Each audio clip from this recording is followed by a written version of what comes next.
දුවේ උඹලා හිතන් ඉන්නේ මම නිකන් ගෙදරට වෙලා ඉන්නවා කියලානේ.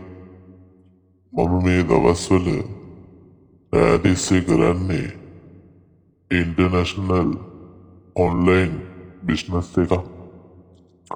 ඩොලර් වලින් සල්ලි එන්නේ ඩොලර් වලින්. ඇත්තද තාත්තේ? ඔයා ඔය හැමදාම රෑ 12 වෙනකම් ලැප්ටොප් එක දිහා බලන් ඉන්නේ බිස්නස් කරන්නද?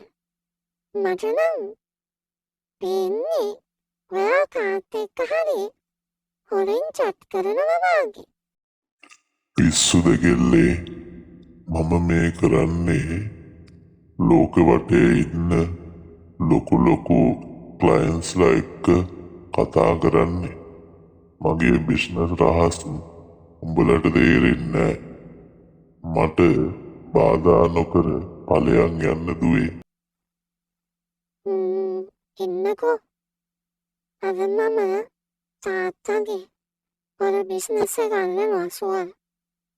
එක්ක මූ ක්‍රිප්ටෝ කරනවා නැත්තම් කාට හරි ලව් කරනවා.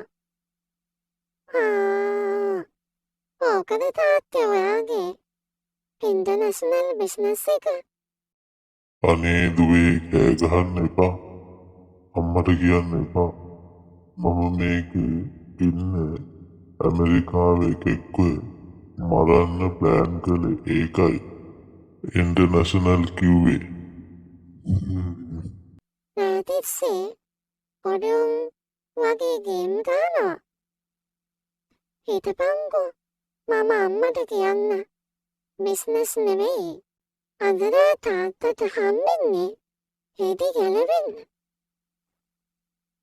කෑ ගහන්න ඉන්නකෝ මම අම්මට කියනවා. අම්මට කියන්න යනවා. තාත්තට වෙච්ච වැඩ මේ වගේ වීඩියෝ බලන්න දැම්ම ෆලෝ කරන්න